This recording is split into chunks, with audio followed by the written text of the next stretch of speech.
how's it going? Hi. Jemelin. I'm good, Jemelin, yes, you said it right. So, Jemelin Artigas. Artigas, yes.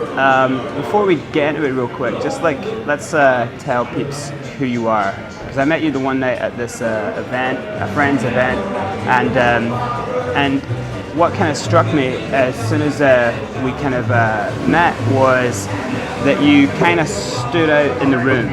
But not just because obviously you're beautiful, but like you had a very interesting energy. Thank you. That me and my best friend, we were there at the event, and we kind of noticed the energy straight away. And it's hard because as a kind of male brain, you're trying not to go, oh no, we're only noticing that person because she's very beautiful. But it wasn't really that. And actually, when we got speaking to you, it was like, wow, like you're actually very impressive on like your mindset, on the kind of your drive. There was these things that kind of it was clearly like there was a lot of people in that room that night that I felt were a bit kind of selling snake oil. Yeah. You know what I mean? Yeah. But selling themselves a lot. but from just a few minutes of talking to you, it was quite clear your story and your life has a lot of moments in it that has given you strength. Yeah, I think that's exactly it. I'm the oldest of three daughters. Yeah. So obviously starting with that's made me a lot wiser. I had to grow up really quickly. My mom had to work, so I had to bring them up. Yeah. So I was a very adult 12-year-old. Yeah. So a lot of people think, oh no, it took your youth. I don't think it did. It gave me huge advantage in life. Yeah. Then I moved to London when I was 17. Yeah. And again, after 6 months here, I was on my own, homeless. So a lot of people think again, like, oh, poor you. But I am so grateful that everything happened to me. Yeah. Being homeless, being in another country, not speaking the language. Yeah.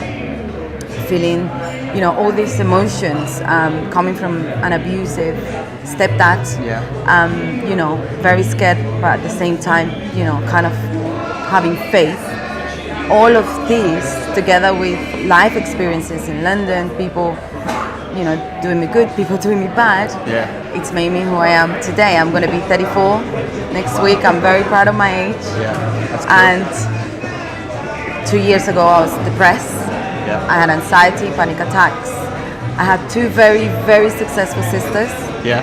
Very successful sisters. So I think all of these things kind of made me really who I am today, and it's the happiest I've ever been.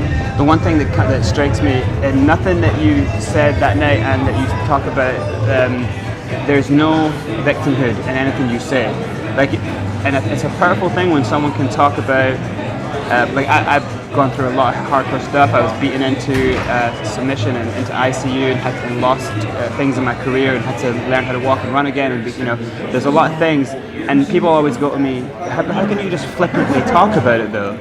And it's like, well, because what's the other option?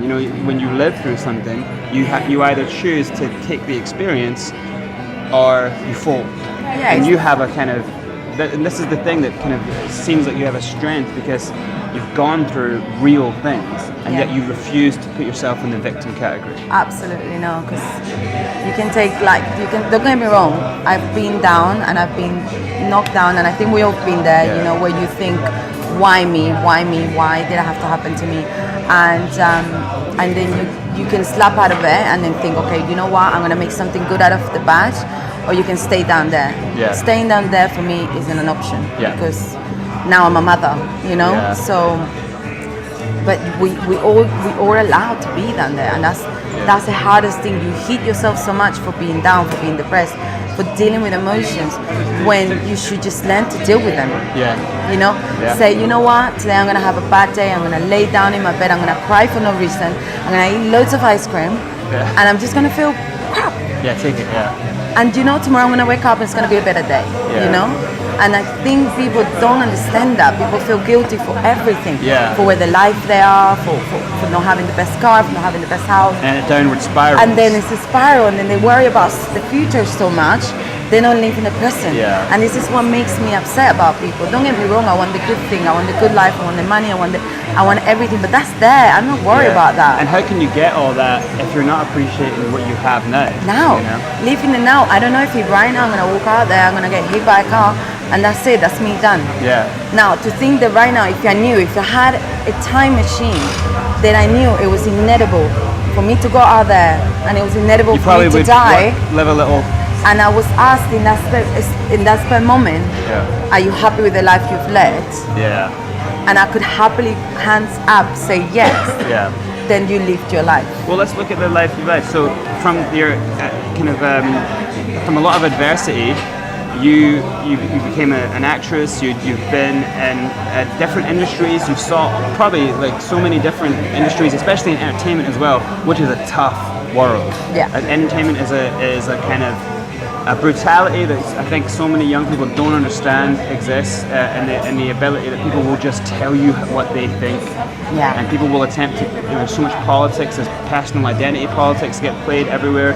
It's a tough industry. And yet you've kind of glided through that, not glided, but you've been in that industry, and you've also come out with a kind of your ideas of kind of entrepreneurialism, so what took you from, I mean, you were in the film Fury. I mean, what took you from, like, that seems to be a road where you could easily go down the path of just constantly just being, getting there and there. No, whether you ever really get anywhere. I could have slept with a producer. Easy roads. Easy roads. I was asked, would you like to go to the producer couch? Yeah. And, I think it's a mixture of, good values. I thank my mother for giving me the most incredible values ever. And just mainly laser focus, When you're so laser focused on what you want, on where you want to go, nothing can divert you anywhere. But like, then again, the bad decisions don't really seem like applicable because you're going where you're going. They're just not an option. Yeah. But that's when you have a bigger vision. But again, that happened. I was in that movie about 4 years ago. So even so that I was doing all this, I sat down and had breakfast with Brad Pitt and Shia LaBeouf, and and I was like, oh my God, this is insane. I was pinching myself. Michael Peña, which is a very, very famous actor. Your husband? My husband he handed me the phone, and he was like, oh, here, look after my phone and my keys. And I was like, what is this? What's going on? Yeah. And I had a huge producer and all of these things. But then again, I finished the film and I went back to work as a beauty therapist. Yeah.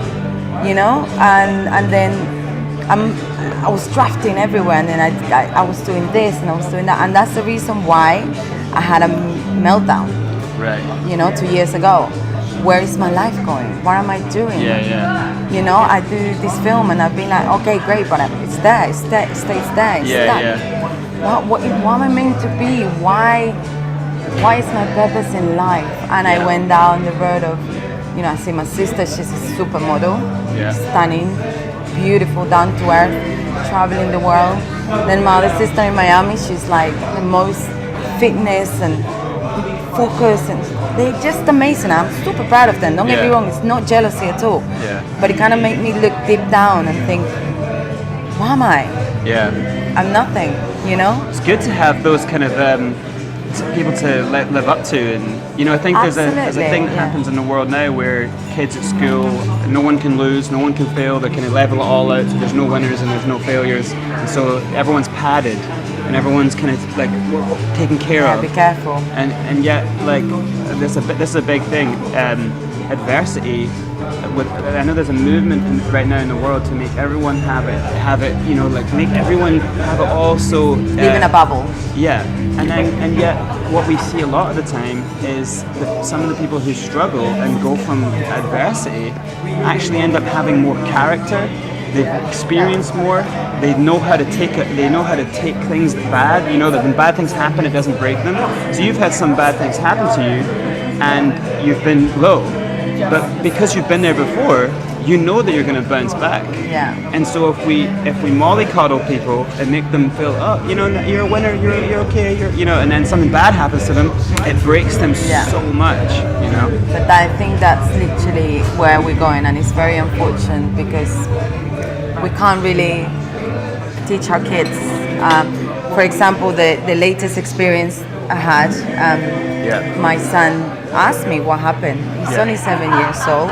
Well, you should basically, unprovoked, a random guy came onto you and you turned him down and he just punched you. He just knocked me out. Just punched you out cold. Unconscious on the floor. Every time I think that there's examples of men and culture getting better towards women, something like this happens. Yeah, but you know what? Oh, microphone. Do you know what? At the end. Yep. At the end of the day, I feel sorry for that man. Yeah. And for his upbringing. Yeah.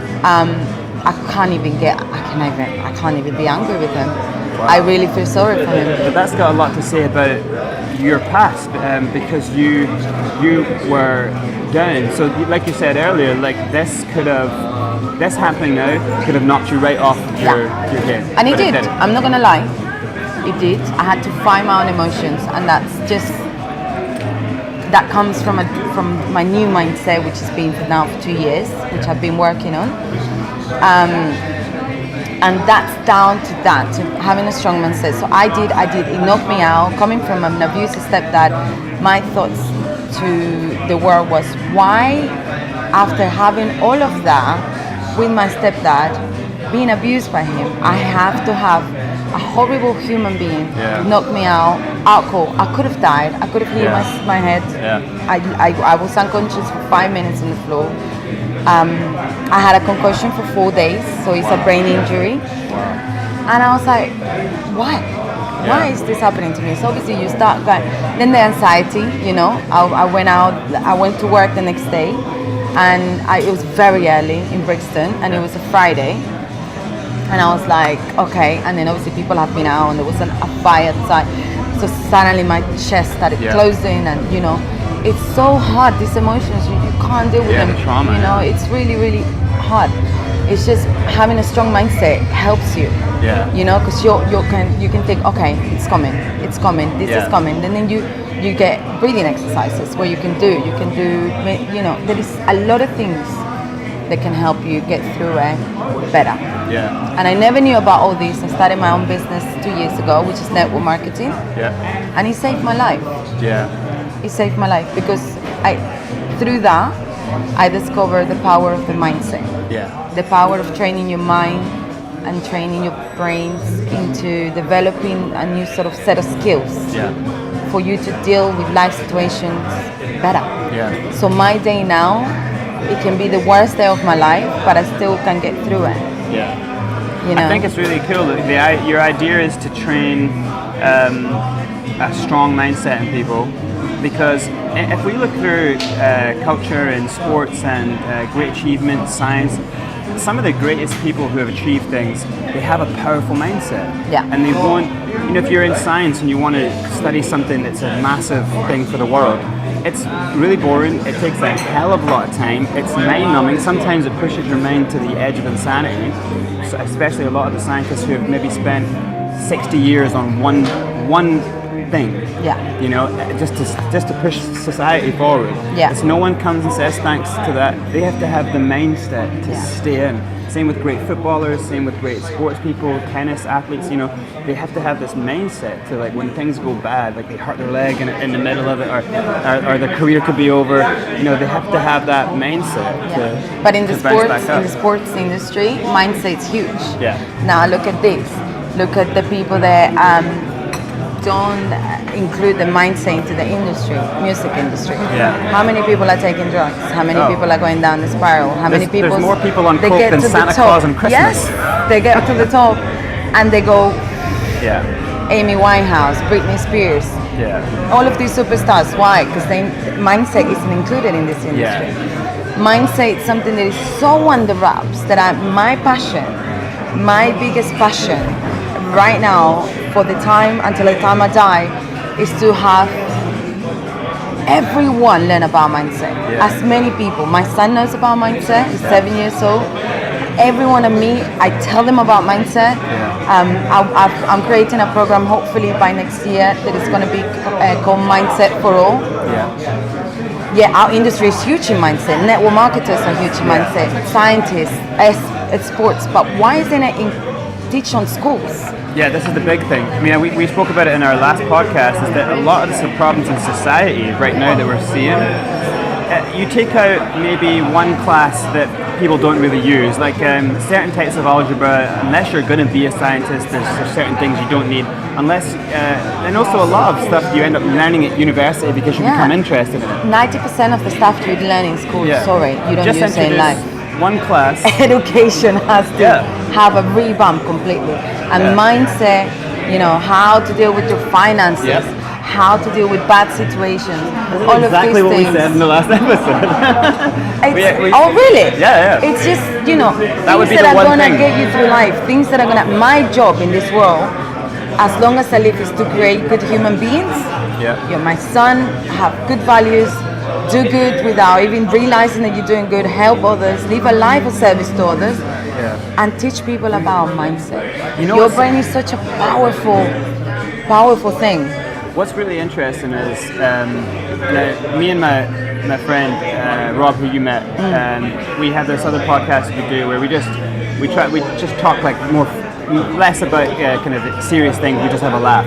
And so we play a game sometimes of, if you could be anyone else other than yourself, who would you be? Now the kind of like the kind of obvious typical man idea would say, oh, I'd be like the hottest girl, and what I always say is, I think that would be the hardest thing in the world to be, because, and some people would say no, but you would want to be pretty, you would want to be confident, you would want to be all those things, and those people just have that, and it's like, well, actually, when you're very pretty, you're a target. When you're confident, you're considered egotistical. You know, actually, you're kind of held back a lot of the times. I was bullied at school because I was just really good at football, or I've always had enemies because I've been really good at something. But that pushes you to do harder. Yeah, it does. And that pushes you to be better. And my son has bullies in school, and you know, I always tell him, teach them a lesson. And someone who isn't as blessed with looks as you are, maybe doesn't have that guy come up and just randomly hit you. So where people always like to go, oh well, the pretty people in the world are the strong people, are the confident people, they have it easy. And it's like, no, but people, you have to, when you have something, the way I see it is, and this was going to be my question, was when I view myself as a very confident person, but I earned that and I got there through hardcore things that happened to me, horrible things, and I had to learn how to develop confidence. I actually had to become someone else. I had to do this crazy thing in my life that ends up being a big story, but I had to do that to find real confidence. And so now when I talk and try to teach and talk about confidence, the first thing people hear when I say confidence is they hear cockiness. And they hear negative because they might feel they don't have it.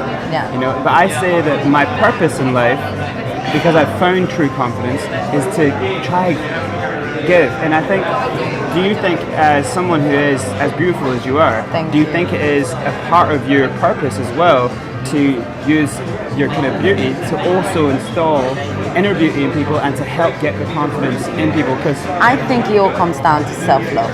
You know, I don't consider myself somebody, you know, stunning as somebody.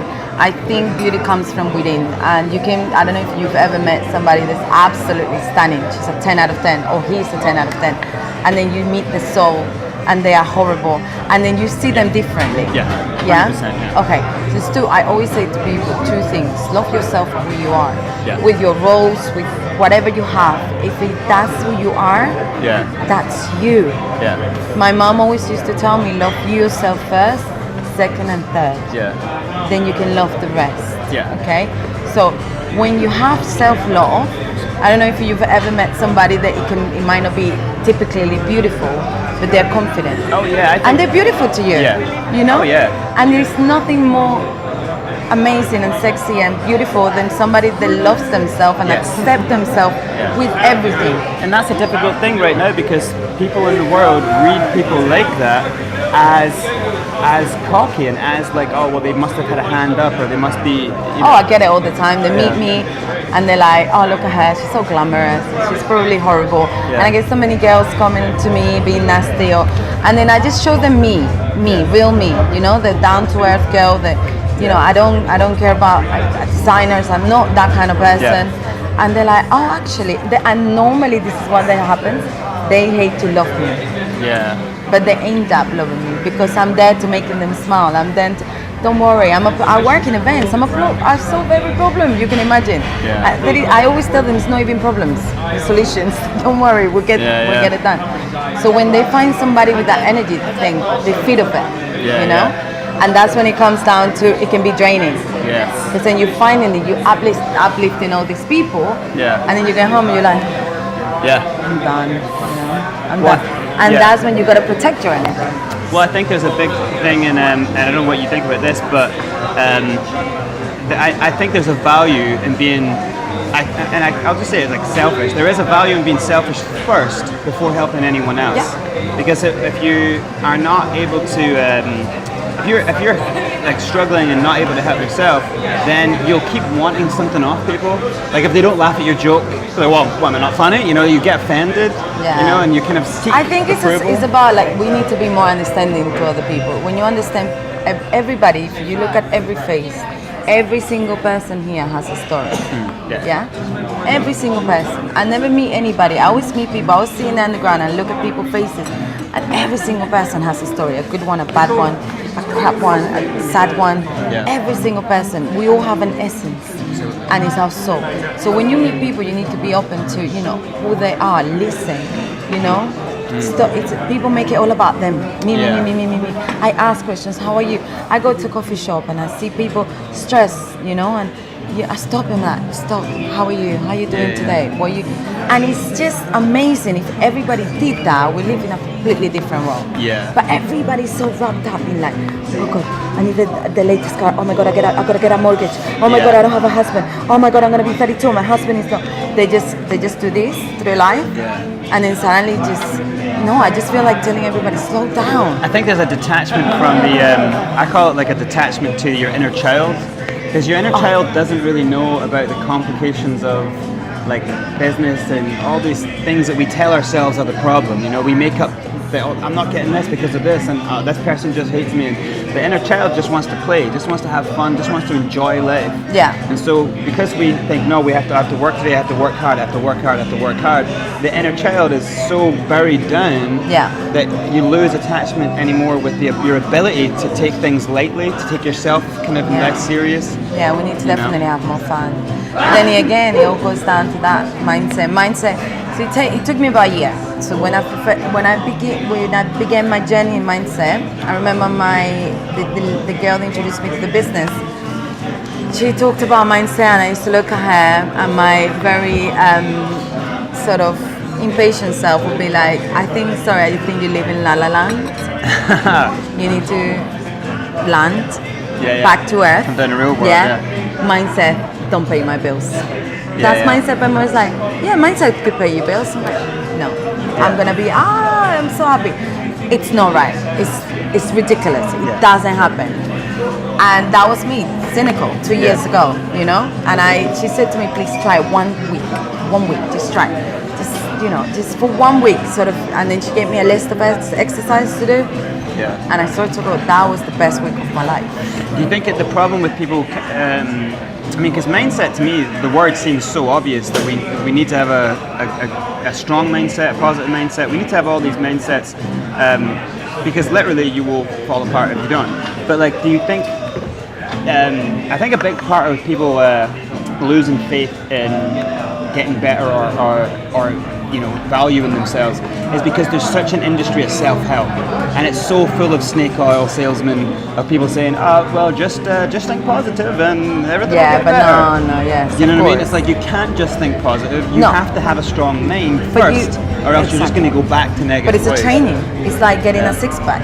You know, you can't go to the gym twice and get a six-pack. not gonna happen. Yeah. You don't brush your teeth twice a week. You brush it. Something that you gotta do every single day for the rest of your life. Yeah.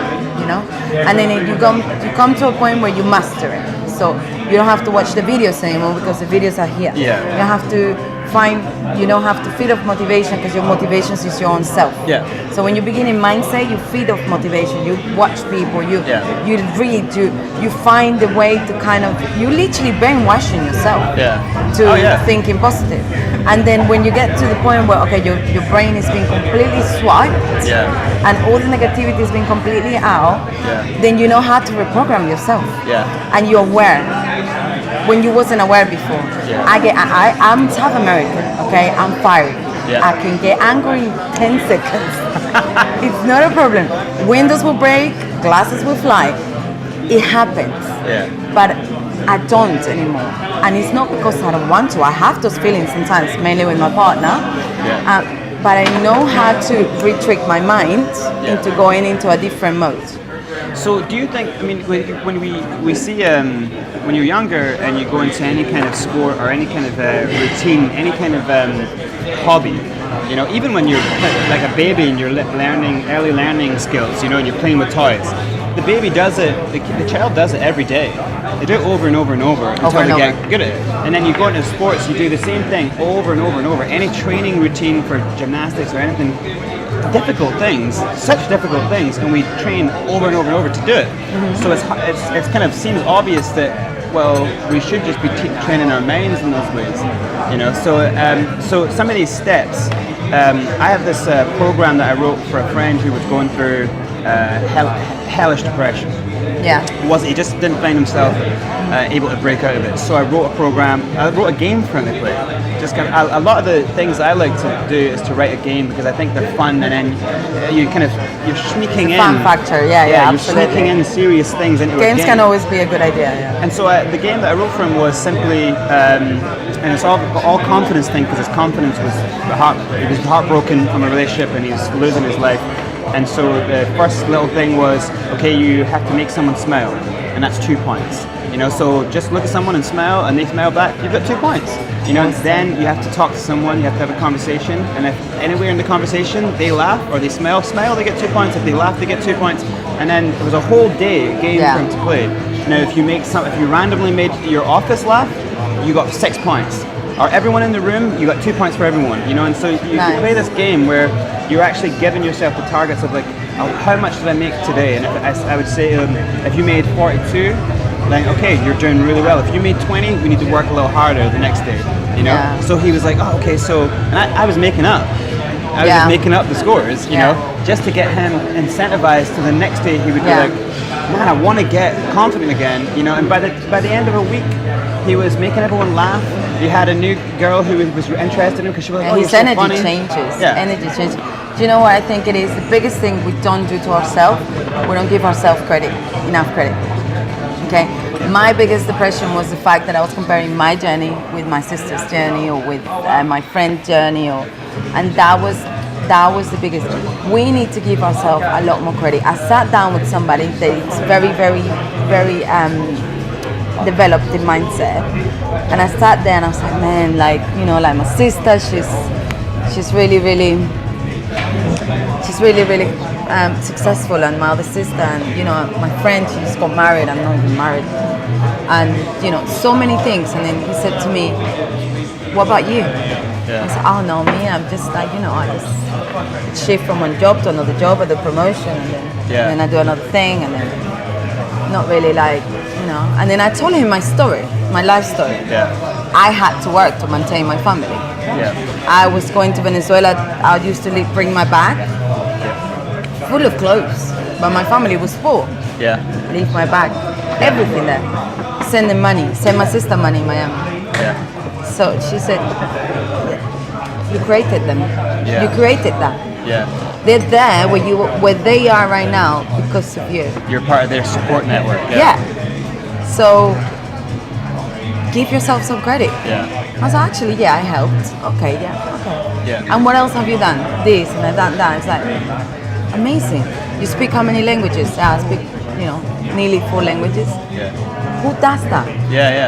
So I started thinking You start putting yourself into a bracket in a of, completely different area. of Like, elite people, yeah. actually, I'm not that bad. Yeah. I've done a few things. Okay, not huge, but you know, for some people, huge. It's huge. Yeah. So I started giving myself credit, and you know, that's what most people don't do. Like, you meet a mother, and this happens all the time. So what do you do? Then you know, they think, oh, you got such a successful career. What do you do? Oh, I'm just a mother. I'm like, listen, I am a mother. Give birth to life. You actually, your job is harder than mine. You have a 24/7 job. You're not just a mother. You're a mother. You're bringing up a child. You are bringing up a human being. You're helping the universe and the world to become better. Yeah. You know, you have a human and you responsible to be kept alive. Yeah. 24/7. You're not just a mother. Yeah, there's not enough. So this one of the things that people don't give themselves enough credit. You know? Yeah, there's a lot of self-worth in. I think there's a problem because we went through the 90s and 2000s, 80s, 90s, 2000s, where kind of like materialism was at a high, and everyone wants something. Everyone wants the things that our icons stopped being powerful people with a message, and the icons became someone with a cell phone, and then the cell phones got smaller, and then the icons became people who were flashy, and then when everyone's got a cell phone and everyone's got the latest shoes, then the icons become the people who have a certain look, and then it becomes cosmetic driven, and so we've gone through all these stages where the children, and this was a study that was done a few years ago in America, where at schools they were asked how many kids would like to go to become astrophysicians, you know, would they like to go to the moon, would they like to become astronauts, and most 70% of young girls said they would rather be Kim Kardashian than get involved in any education program. And so what the US government ends up doing is they don't put money towards education because they think kids aren't interested in it, so they put it more towards entertainment. Great, yeah, it's just that's the answer, and it's right? the wrong way around. It's like, well, no, less money towards entertainment, more money towards education. Yeah, that's another thing I'm very passionate about, media and all of these things. It's just, you know, I think it's coming to an end. I have a feeling it's coming to an end. People are starting to realize, come on, that's not real. They're not real. And to be fair with you, I feel sorry for the Kardashians. Yeah. Imagine like living a life where everybody has an opinion on you, you know, and it's just not what we should aspire to. My son wants to be a footballer. I actually asked him, you want to be like Cristiano Ronaldo? And he looked at me and was like, no, Mom, I'm going to be better than Cristiano Ronaldo. And that's great. You know? That's great. Yeah. I will always be down for helping him how to be the best footballer ever, but education, it's big, you know? Yeah. And any source of education. I never went to university, you know, but I've always had that mindset that my mom teach me. You went to the school of hard knocks. You went to the school of life. You gotta learn. Knowledge is power. You gotta learn, and everything I've done, I've become the best that I could be. Yeah, and now you're training on how to become a personal coach. So you run events and you work in the event world. You have a business there, so you're entrepreneurial there. But you're also moving across into the personal coaching, so you can actually give some of your life advice. And through my network, people. through my network marketing business. So basically, I teach other people how to create an income from social media. Yep. Obviously, my niche and my passion has always been helping the unemployed, single mummies, and people that have disabilities. Yeah.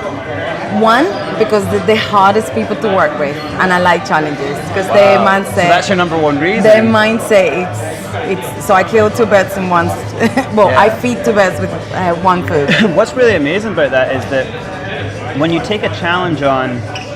The world we're in right now it's a horrible situation because more people are killing themselves than ever before. More children, teenagers, more 20 millennials.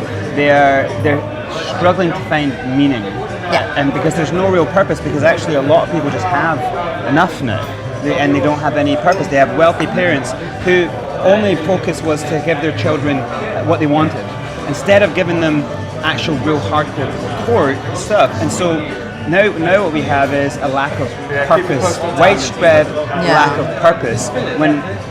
So when you take on a challenge, and that's as easy as it is to get meaning into your life. Just take on one challenge, but take on I could a easily hard say, challenge. you know, don't get me wrong, I've got lots of beauty bloggers and I've got lots of people that are, you know, But that for me doesn't have a meaning. And you wouldn't feel as good if you No. if someone was It's near hard. there. It's hard to kind of, somebody that has lost a limb or somebody that has Yeah. struggled in life. It's hard to put my vision in front of them because they're like, Yeah. you had it easy all your life, but then I got a story to tell. Yeah. And I said, no, I haven't had it easy all my life, and I still don't have it easy. Yeah. But you can if you want to. Yeah. But it's up to you, So it's, and I'm not one of those people that, oh no, that person is very troubled. No. Oh God, no, Yeah. let's see over here. No, I go there and I like They're to. the intriguing characters, aren't they? Yes. The ones who are actually very, very, very tough to work with. Because it's also going to make yourself feel incredible if a task is easy, you get there too quick and then you don't value it. A lot of the great people who ever, Alan Watts and a lot of the great philosophers said that when people are trying to achieve a task, some people just take an easy task on because they're like, I want to win a darts competition, and then darts is actually quite a hard skill. Yeah. But like say something, It's actually hard. yeah, say darts. something really simple. Like people will take on simple things and they'll try and learn simple things so that when they achieve it, like cool, that'll do something else. But the problem is, if it wasn't hard enough, they won't do something But that else. comes from your youth and your upbringing. I think my son, he wants something, he needs to work for it. Yeah. He's only 7. So it all comes back to he's not allowed technology Monday to Friday. Yeah. So he actually has to play with rocks. This is why it's really important. And this is when parents have to come in and take a step back and say, Yeah. "Do you know what am I bringing up? Yeah. What is it going to be like? Am I bringing up a good person, or I'm just working? You work, majority of parents just work too much because we live in a very expensive city, but then I would rather be broke but be there Yes. than have the money and then somebody else bring out my kids. Because I think the greatest incentive for a child, and I think still to this day, and I've never had a problem seeing it, but my major incentive for everything I've ever done and will ever do is to make my parents happy. Yeah, Proud. proud. Yeah, exactly. And I think if a parent isn't there in some way, a mother or father isn't there in some way to see a child's success or be at a game or support them. But it's hard. I know it's hard. But that's why we're living in an era. That's why I help a lot of single mummies or even any mummies. They want to create something online because that's what we're moving on. Commerce, it's gone. So shops are gone. Shops are closing down. E-commerce took over. Now social e-commerce, it's completely going to take over. Kylie Jenner, she comes from the Kardashians and whatever, but not even her sister managed to be a billionaire. Yeah. She's going to be the youngest billionaire in the world, Yes. self-made. So, I think she is now. Yeah. and it's all done through social media. So the interesting thing about Kylie Jenner, because I was about to say Kylie Jenner a few seconds ago, I saw a Forbes piece on her, and it was talking about her making the initial deal being a 900 million deal. And the thing is that she was interviewed, and in this interview, it struck me that she isn't out the woods in terms of depression and stuff. No. I think she will be back there quite soon because nothing in she didn't know anything about the deal, and she didn't know anything about how hard it was to set up her own brand. She just said, I like things and so I work on them, and it was like, you have no idea how this brand is because everyone else has set this brand up for her and she signed her name to it. So in a few years time when we see someone like that, unless she does have hardcore challenges in her life, if she avoids unless she has a good challenges- mindset. Well, her mom is. And then her that mom's goes- pretty strong-minded, so she probably does have a bit of a. I don't think the mindset is strong. I think her mom is very driven. But insanely mindset driven. and driven, it's completely different. Yes. Because mindset, it's having a strong sort of thoughts. Yeah. With the being driven, it's just going through anything and everything. Doing anything to become what you want to become or earn what you want. Normally it's money driven. Yes, and the problem with the Kardashians, in the grand scheme of social right now, being that Kim kind of majorly breaks the internet quite regularly with a photograph. The problem with that is that someone like her mother was her agent, and the entire new success of the Kardashians now is based upon what Kim did, and then the success, and then a TV show spawning off of Kim, which was a sex video. Her mother saw the sex video, said it wasn't raunchy enough, go back and make another one. I know. So this is This is what we're talking about. It's Yeah, like but that's wrong. That's completely definitely wrong. not my say. Yeah. That's not good parenting. I think that's very But- very. so even but bad parenting can make you that's millions. too much hunger for whatever they want to do. You know. More so. kind of, because I think that maybe you would take Kim Kardashian and did an interview with her and said, how much hell have you been through in the last Exactly. 2 years? She'd probably tell you She a still lot. is. She Yeah. lives there. Yeah. She lives there, and that goes down to that, to mindset.